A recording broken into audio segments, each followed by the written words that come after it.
You're listening to the Public Health Entrepreneurs Podcast with your host, Dr. Charlotte Huntley. Greetings, everyone, and thank you for joining me on this episode. On this podcast, we explore topics that are of interest for professionals who find themselves at the intersection of public health and entrepreneurship.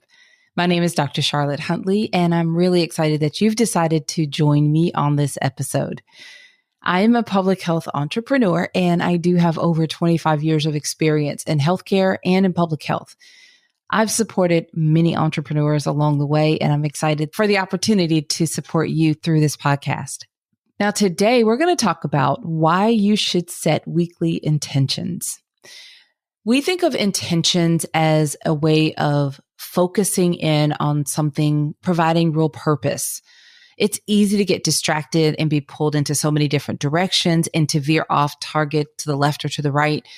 And as much as I talk about the importance of having goals and being goal-driven, our yearly goals would trickle down into quarterly goals and monthly goals and then weekly and daily goals. So what we do each day filters back up to the ultimate goal where we want to be with our business.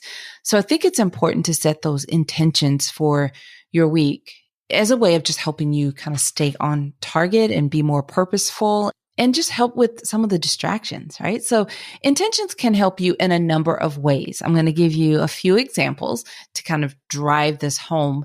And this is something we do in our Mastermind program. We really help with a little bit of accountability by tapping our members on the shoulder, so to speak, virtually, and just saying, what are your weekly intentions? What's your focus for this week? I do this with my team in my business. I share the goal for the year and I'll break it down. And my team is not always so hyper-focused on our goal for the year, not necessarily, not even by the quarter. That's my job, really, my responsibilities. But if I can bring them on board for our goal for a period of time and helping to set those intentions, it helps my team stay on track with what they're doing. And posting and sharing about this, kind of helps with a little bit of accountability as well. So one of the ways, like I said earlier, setting intentions can help you stay on course. Intentions can help you stay focused on your goals, your dreams, and help you make decisions and prioritize actions based on what is most important to you and your business at that time.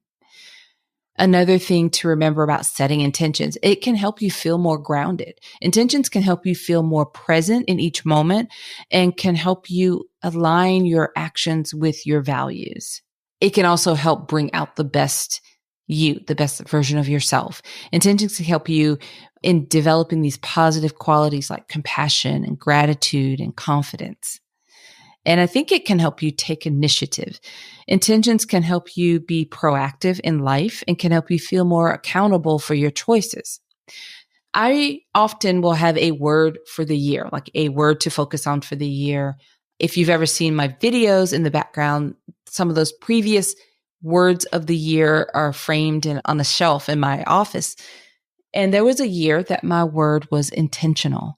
And my focus that year, I really wanted to make sure that everything I did, I was setting an intention. It was by design. It was keeping me focused on making meaningful steps so that everything I did had a purpose and it aligned with where the business was going in that year. I think that at all times, this is really important, but it was a hyper focus for me in the business in that year.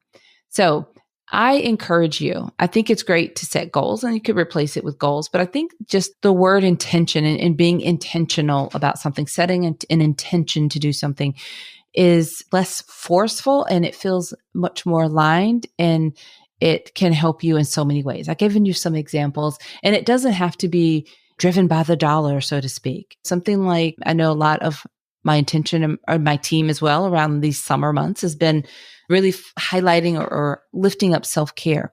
So it's setting this intention for me, for example, it was I wanted to get through my summer and really make sure that I was having fun.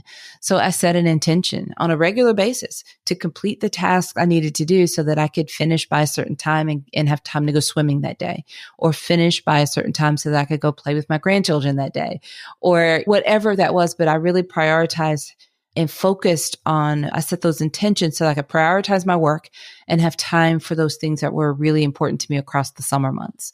So it's not always just driving the dollar in the business, but those things ultimately do drive the dollar in the business, because when I'm happier, my work is more productive. Not only am I able to do meaningful work through the business and support my clients, but it also gives me the higher quality of life that I desire by having my business. So it goes pretty deep, and it can span across multiple sort of categories, if you will. But I think that it is really important to set intentions for your week to help you live more intentionally and on purpose and more focused. And really, ultimately, the goal is to have a more fulfilling week, right? To be on target, helping you move closer toward your goals. What are you going to do regarding your intentions?